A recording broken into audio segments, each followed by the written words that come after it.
Hi everyone! It has been a while. I was going to do monthly updates and I did film in the summer and the fall, but I got busy and didn't do them. But I did want to do this fall update to show you 2022, what worked, what didn't, what will I have again next year. And I'm going to start with the other side of the balcony. Going to show you the tree trunk of my variegated willow standard. It had woolly aphids. I had every single kind of aphid in this balcony. This one had the woolly kind, which you can kind of see the white spots. And I did spray this trunk because I couldn't think of any natural way of getting rid of them. And it did help because I'll show you the top of it. But basically the leaves near the trunk got yellow and fell off, and I was really worried about it. But after I sprayed it and got rid of the bugs, it started growing again. It got a lot of leaves, it got bushier. And actually I took this picture a few weeks later and this is how bushy it got, so it was doing pretty well. The leaves did turn green. If you remember from my last video, they were variegated, white and green, but the white leaves burnt in the summer sun because it is south facing, south-ish. So we did get these green leaves, but they're still very pretty, yellow at the tips. And this is just a clip of the shade that it provides. So I would definitely recommend getting a tree on your balcony because the shade just helps make it feel so much more like a garden and is so relaxing.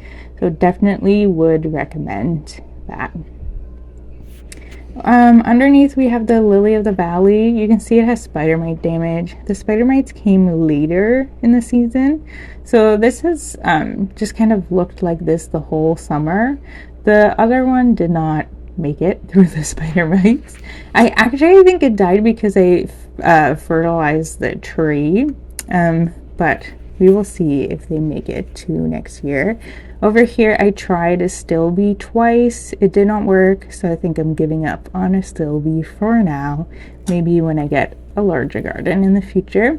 But I'm going to try this fern over here. I had a lot of luck with my other fern, so I got a new one. This one is the Regal Red Japanese painted fern, and I think it'll look really nice there. I'm just keeping it separate for now because it does have some dead bits on some of the leaves, and I'm not sure what that is from, so I'm just keeping it over here, and then I hope to put it in this planter next season. So I'm excited about that. Over here we have the hellebore. This is the one that's supposed to have yellow flowers, and if you remember, it just blew over in the winter time. Like we have wind all the time, and we had a really big gust of wind, and it just completely destroyed this plant. But I kept watering it, and now it has a lot of leaves coming out. It took a month, I think, but it started growing back, so I'm excited about that, and we'll see if it comes back again in the spring. There's also like a little pansy or something growing here, which I don't know where this came from, what seed it came from. It does not have a flower head. It did not flower, so I will never know where it came from, probably. In this box, I did grow, or I didn't grow, but I put in bulbs, so that those will come out in the spring, so I'm excited about that. And we have the self-seeded Alyssum, the white one that I used in the window boxes last year, doing really well. Behind that I did have saxifrage in this corner, but you can see there's a little bit of green left, but I think it's going to not make it through. It probably won't come back in the spring. That's okay. I tried it. It was pretty, but I couldn't find a good spot for it this year on the balcony. We also have the sweet peas, which did get a little bit of spider mites too, but they're growing here along the window with the sticks that I put into this planter. You can see I put so much stuff here, like the whole bamboo planter. There's like the green like planting wire. I put fishing line there, and it just wouldn't hook onto any of it. I'm trying to show you up close how weakly it's on there, but it did do well with the stick, so that should come back next year, and hopefully you will get flowers because we did it this year. Here's a spider plant, which obviously will die because it's not meant to be in the winter out here. But this was in the shade for a long time and it grew really well. So I might try it again next year. Here is the little planter with the creeping Jenny. I put like, if you remember, I put like one sprig of creeping Jenny in there and it got bushy like this. So I think it's a success. It's also an annual, so if I do like another planter, I might get it again. Yeah, because it did well, but I don't know, it's all right. It's not the most beautiful thing, I think, but it did well. This petunia also did really well. I think it actually has budworm in it because it has little black spots and you see some dead in the middle. And this also blew away during that big windstorm. But it just has kept growing and kept flowering through all of that. So I would say it's pretty successful. So I would consider getting the petunia again. It's even growing out here as well. And yeah, the flowers are just pretty and the flowers don't suffer. So, okay, and then we have the chives here. The marigolds that were in here did not survive our week away on vacation. They did really well before that and attracted hoverflies, whose babies are supposed to eat aphids, which is why I got it, but it didn't survive the week away. Same with the alyssum actually in here. Didn't do so well over the week that we were away, but did survive and is coming back a little bit. Here are some close-ups of the little flowers, very pretty. But it's like this because I haven't been watering it well, because what I did was I would look at the pansies, which would wilt really quickly, and then I would water the planter. But as you can see, that's the remains of the pansies. Here's a picture of what they looked like before. They did look really good, but then they died when we went on vacation, and now I just haven't been watering these enough, but they are kind of struggling through, and there was a little hoverfly there. So these, I think I will get alyssum again just because of how many hoverflies they attract, which has been really good with the aphid. So I think I will try it again somewhere at least. You just have to water it a lot. This is the coleus, whose leaves I really like. They look good. It's also growing little flower spikes, the purple and white, flowers. I think people usually cut the spikes off, but I just let it bloom. And this was one of the first plants to die, and it's looking a little bit leggy too. I think it needed a little bit more sun, but I think it still looks good, and I like the leaves. So I would consider coleus again. We've got our gladiolus, which did flower. I have a picture of it here. It was a white flower. So it did do really well. Towards the end of the season, I don't know if you can see, but it had some spider mites on it too. So that happened towards the end of the season. It was fine during the rest of the summer and flowered really well. And it was just in this little pot. So I might consider next year doing more pots and doing more gladiolus and seeing how that goes, because I did like this flower. Here we just have the little sprigs I took off the bottom of my tree standard thing, and they died while we were away.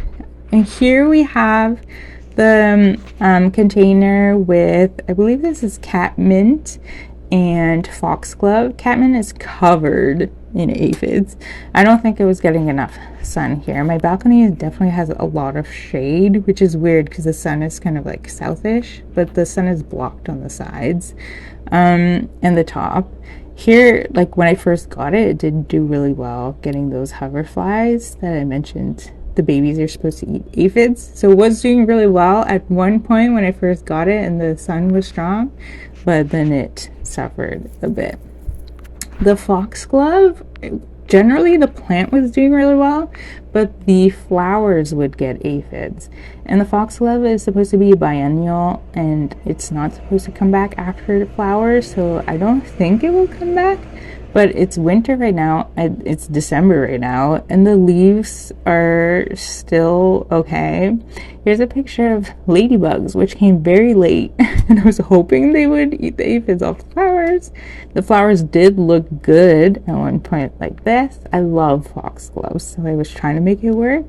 But yes, the aphids did harm the flowers at some point. So down here I have my little lavender pot. I cut this down, like all the woody stems off in the spring, and it grew a little bit of foliage back. It even has a little flower. You can see the dried up flower there. So it did well, and I'm just gonna leave it outside like this in the tiny little pot, and we'll see. I'll be a little bit impressed if it survives the winter, but I just don't want to bring it inside. I don't want to bring any bugs inside with all my house plants. So we'll leave it and we'll see. All right, so now we have this planter with a Pegasus begonia, which has done really well, as you can see. Here's what it looked like when I planted it. Very cute, but it has gotten huge. Here's like a few weeks later. It grew really fast. I love this plant. The pieces you see missing are again from the wind. It gets really big leaves, so those are easily damaged. And again, it's just super windy on this balcony, but I have loved this plant. It's gotten really big. I love how the plants start with this reddish leaf. I'm just going to zoom in on it for you. This is what they come out, what they look like when they come out. And then they slowly age to this green leaf with these white specks and the reddish veins, and I think they look really great, and I might try this plant on its own because it was definitely covering over all the stuff in the bottom, which also looks great. Here you can see the polka dot plant doing really well, and it has these flower spikes too. I have a little clip of the flowers up close, just these really delicate little lavenderish flowers, just one on every spike, so it's definitely not like showy, but I think they're cute little flowers to see, and the plant itself looks good too. And they did well underneath this Pegasus begonia with not a lot of sunlight, so I definitely think these could be repeated. It's an annual, all of these are annual, so I would have to buy them again, but I'm definitely considering it. The other begonia, I think that's pure white, but just like the typical begonia did really well too. I wasn't sure about these flowers when I first got it, but now I really like them. The little yellow poof on top of the white petals looks so cute, and I'm definitely thinking about getting them again, because once again, this was covered by the leaves of the Pegasus, didn't get a lot of light, and did really well. Look at this, all these flowers, it's so cute, and I definitely want to do that again. We also have the hosta here. This one I bought to replace the albopicta one that I really like the flowers of, because it's like a stem with flowers all along. This one did flower. Here's a clip of the flowers, but it was more of a clump. And the flowers are super cute, very pretty, but I'm not a huge fan of this clump, so I'll keep looking for the albopicta one or something similar. But I'll also keep this one, of course, but I'm hoping to get another one with the more of the stem flowers. Okay, so here's my boxwood. Clearly it didn't make it. I think we all knew from the last video it wouldn't. So I did replace it with this one. I was watching Garden Answer, and she had the same problem with the spider mites. So I got this one, the Green Mountain boxwood, which she says is really good with spider mites and usually survives. And this is my only winter interest, so I definitely do want to keep this boxwood alive. It's December now, it's still doing really well, so I think we're on track. And the sweet potato vine, it did really well too. This is the one that has the black leaves. It has kind of a greenish tint to it, so I did like these. And here's, you can see the new leaves underneath are green, so especially when it was growing a lot, it had that kind of range of shades. So it is a nice plant, and it does get really big, like it covers a lot of area, so it's a cheap plant to kind of make a big impact. So I might consider these, but I do think they had bugs, and because they get so big, they spread it around, so I'd just be careful where I put it. Here we have the pelargonium. I think it was like British Columbia or Vancouver pelargonium. This did really well. You can see the flowers, this kind of cute reddish orange flower, which didn't really fit my color scheme, but it still looks nice and happy and cheery. This plant did really well. I also love the leaves on it. I think they look really good. This plant has been in the shade. It's been in the slightly more sun, as much sun as I can get on my balcony without putting it in the window boxes, and just did really well. The stalk is coming back. It did really well for a while, and then midsummer not so much. But now that it's getting a bit cooler, it came back. I do think if you chop it, like with more maintenance, like I chopped this piece and it came back really bushy and had a lot of flowers. I think if you keep chopping it, it would look better for longer. So these ones definitely require more effort, I think. So I might try them again, but not 100% sure. But the pelargonium, I definitely want to get this again because it just looks so good the whole time, and I really like it. Over here we have the heuchera, the coral bells. It was over there where the pelargonium was, but now it's over here to get slightly more shade, because if I zoom in, you'll see that the leaves have some damage. They have some dry bits there, and I don't know if that's because it was getting too much sun or it wasn't getting enough water. We have this sweet potato vine in this container as well, which I don't think I'll do next year because I think it was taking up a lot of the water. I was watering this a lot just to see if I could get the dry bits off. Here's a picture of it with all the flowers at nighttime, which did look really good, but I think it was doing that because it wasn't, like, the actual plant wasn't doing that well and I was trying to procreate. But I do really like this plant. It's a perennial, so it should come back, so we'll see how it does next year. And this sweet potato vine I won't have here next year. It does look really good, right? Like I said, covering a lot of area, but again, touching all the other plants, so I don't know. We'll think about it and see what we do next year, because it does look really good, but I think this spread bugs. So if I buy it, I'll buy it from a place that I really trust instead of the hardware store like I did this year. Also underneath here we have the fern. It made me fall in love even more with ferns. It did so well. It got like no light, just shoved in this corner here, and it actually in December it's still kind of alive even though it's freezing outside, on and off. So I definitely love the fern. Everything in here died, as you might know from previous updates. The hellebore, the daisies, there just wasn't enough light, which again is why I love the fern so much. The dead nettle was getting attacked by aphids. The other plants too, by the way, which didn't help them surviving. It's trying to come back. It's supposed to be perennial, so we'll see if it comes back next year and does better. But yeah, it's trying to make a comeback, but I think it's a little bit too late. In fact, it was too late because it got cold soon after that and it didn't come back. There's something else going there too. I'm not sure what it is. Probably won't come back next year.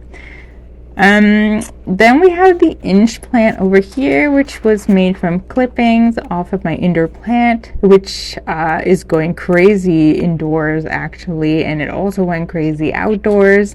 I moved it over here. Again, it's not getting a lot of light and it's growing like crazy. It got aphids. And actually, this plant got aphids, and the polka dot plant and the begonia I showed you before got aphids too, but it just grows so fast that it just grows through it. Here's a close-up of the top. Like, it's a little bit odd looking because of the aphids. It's still beautiful with that sparkle. So yeah, you can see it growing all around this. But that's another reason why I'll probably try this again. Again, it won't survive the winter, so I have to do it again. I like this. I'll probably try this again, and the polka dot plant and the begonia, because they just grew through the pests.